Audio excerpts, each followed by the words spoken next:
St. Luke chapter 21, verse 24. And they shall fall by the edge of the sword, and shall be led away captive into all nations. Speaking about the Israelites. And Jerusalem shall be trodden down of the Gentiles until the times of the Gentiles be fulfilled.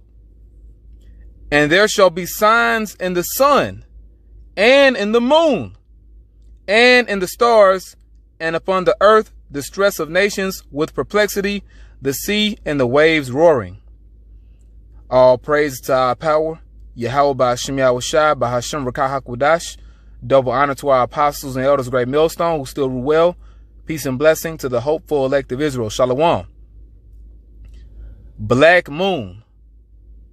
Esau's ending is Jacob's beginning.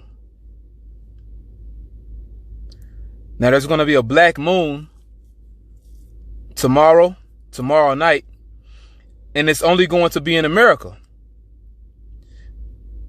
You know what that means? That means lights out for Esau.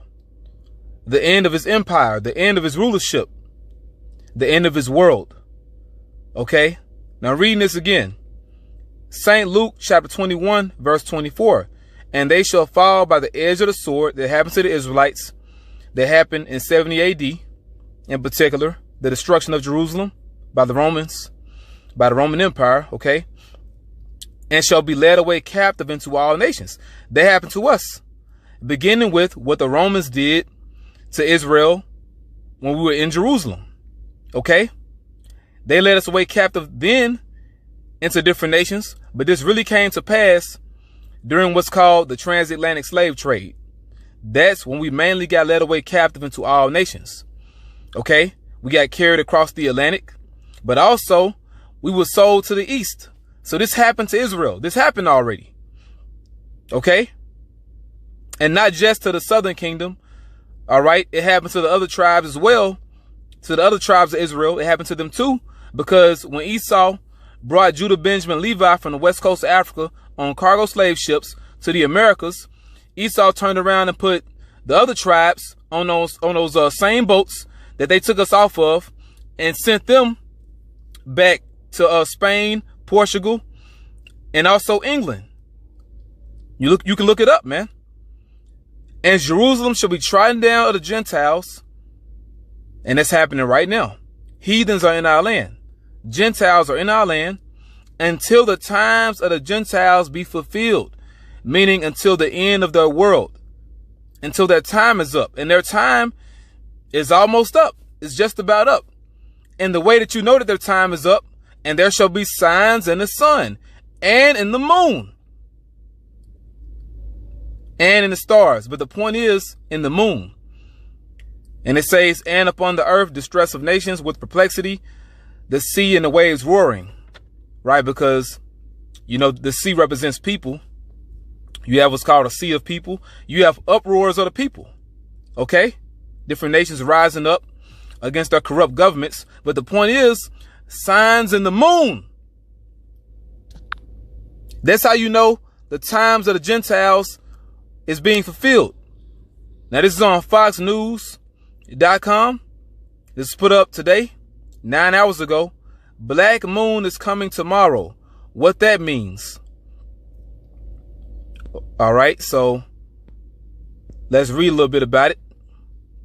We've seen all kinds of interesting phases of the moon, from super blood moons to full worm super moons to even the stunning strawberry moon.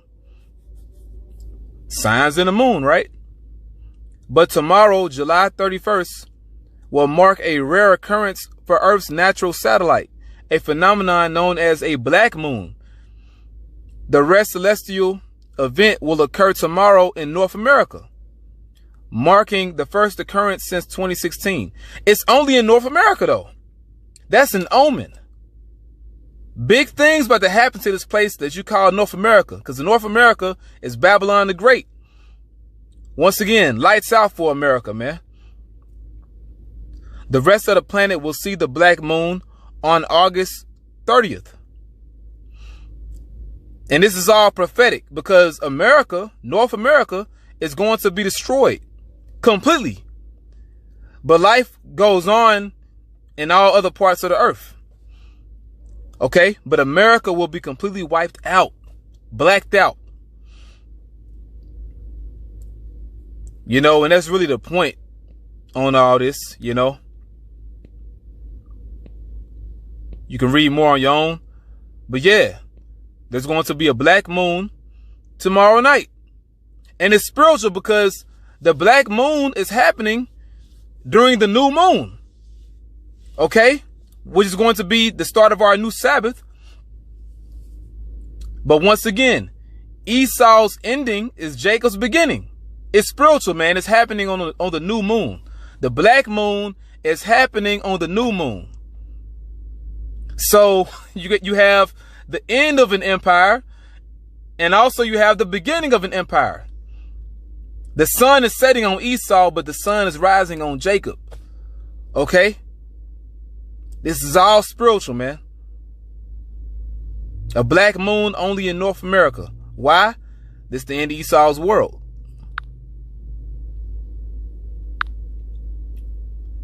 And those different signs are very spiritual, okay?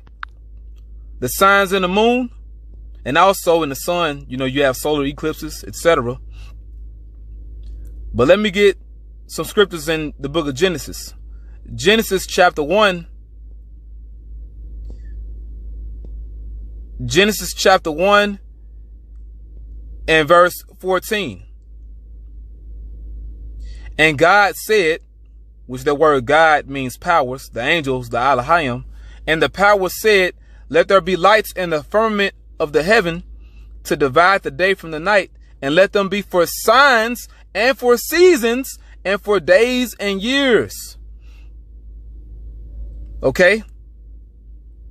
And like it tells you in verse 16, the powers created the lesser light to rule the night, which is the moon. But the point is, these signs, like a black moon, is for signs and for seasons, to let you know what time we're in. It's the end of an empire and the beginning of a new one. Once again, this black moon is happening during the new moon. Very spiritual, man. Highly spiritual. Matthew chapter 24 and verse 29. Immediately after the tribulation of those days, after Jacob's trouble, after the worst time in history, because that's what's coming, right after that, shall the sun be darkened and the moon shall not give her light. Right? So that black moon is prophetic because it lines up with how once this nuclear holocaust takes place, everything as far as the heavens, the constellations is going to be blocked out because of this nuclear destruction. It's going to block out the sun, the moon, the stars. And then it says, and the stars shall fall from heaven. Those are those nuclear warheads.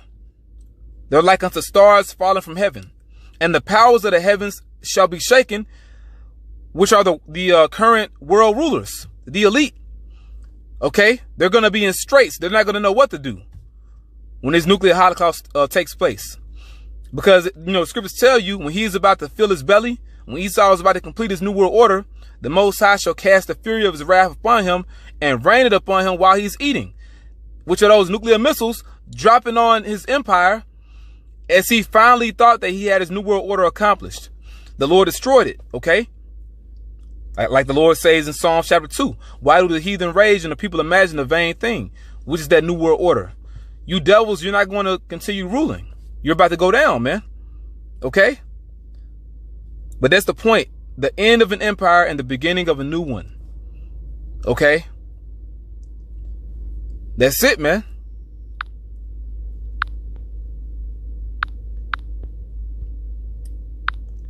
Revelation chapter 21 and verse 1. And I saw a new heaven and a new earth, for the first heaven and the first earth were passed away, and there was no more sea. Meaning there's going to be a new rulership, a new kingdom, a new government on the planet Earth. The entire planet Earth is not going to be destroyed. Only America. Okay? Babylon the Great because it's great in wickedness. Only this place, the center of the wickedness, the epicenter, you could say, is going to be wiped out. But the earth abides forever. Earth is going to be here, man. We're going to be ruling on the planet Earth. The planet Earth ain't going nowhere. It's going to be a new rulership. For the first heaven and the first earth were passed away, and there was no more sea. Meaning Esau's world got destroyed. All praises to Yahawashi. Esau's world is about to be destroyed. All praises to Yahawashi by Hashem Rakakwadash. Double honor to our apostles and elders, great millstone. Peace and blessings to the elect of Israel. Shalom.